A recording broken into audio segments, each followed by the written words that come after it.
स्वागतम सुस्वागतम। स्वागत है मित्रों आपका हमारे YouTube चैनल दलितों की कहानियाँ में। चलिए आचार्य कौलक्लुरी इनाक जी की कहानियों का रसानंद लेते हैं। कमर पर से कपड़े का टुकड़ा गिर पड़ने पर भी सनबोलू उछलना नाचना बंद नहीं किया, ताल बजना नहीं रोका। लोग सीटी बजा रहे थे, शोर मचा रहे थे, हल्ला कर रहे थे।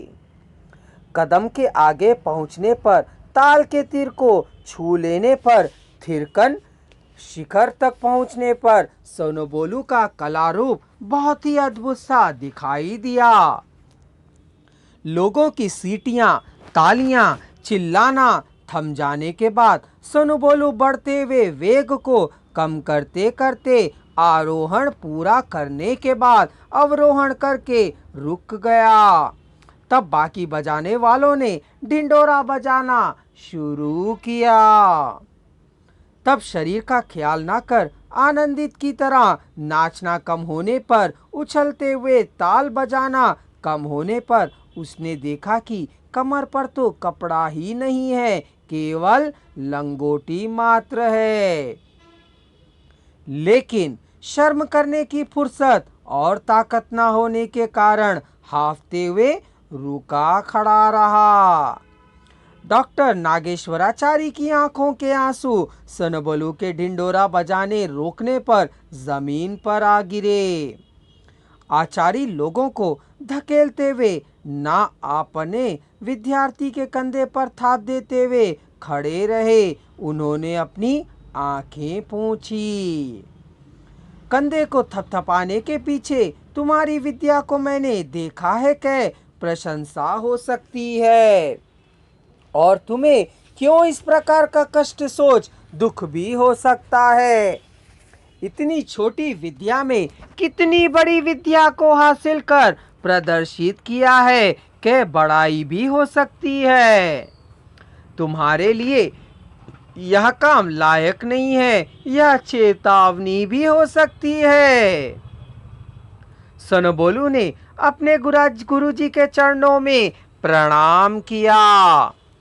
डॉक्टर नागेश्वराचारी को यदि कोई कुछ कहे तो अन्ना लोगों को दादा लोग या नेक्सलाइट्स गुस्सा हो जाएंगे सोच उस गांव वालों को डर रहता था।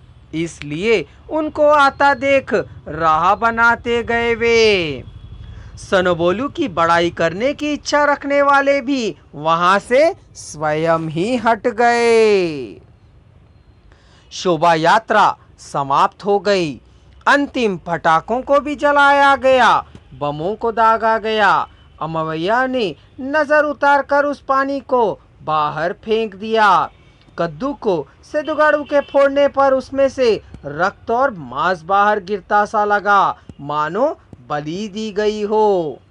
मंत्रों का पाठ करके अयवारू लोग शंकर रेड्डी को घर के अंदर पहुंचा लाए थे। बड़ी स्त्री के बच्चे नहीं हुए थे, छोटी स्त्री के बच्चे घर भर में थे। उसने अपने आंचल में बांध कर रखे 100 रुपयों के नोटों को हाथ में लेकर पुण्य का करने की तरह 33 करोड़ देवी देवता उसे आशीर्वाद देकर सुपुत्र प्राप्तिरस्तु कहेंगे, इस आशा से ढिंडोरा बजाने वाले चमारों को उनका मेहनताना बांटा। 9 बजाने वालों को 900 रुपयों को वह दी होती तो वे ही अपने लोगों में बांटे होते, पर उसने वैसा नहीं किया। सभी को वह ही देगी कहा। उसने कहा कि हर एक को आकर लेना होगा, हर एक को उसके पास आकर बड़ी स्त्री के पैरों को प्रणाम कर रुपए लेने होंगे, कह उसने घोषणा की। हाथ से नहीं आंचल से बजाने वाला आंचल पसारेगा, बड़ी स्त्री नोट को उसमें डाल देगी। जब वह नोट को पकड़ी रहेगी तब चमार आदमी उस नोट के दूसरे हिस्से को नहीं पकड़ेगा। पैरों को प्रणाम करते समय हाथों से पैरों को छूना नहीं चाहिए, दूरी बनाए रखकर प्रणाम करना होगा।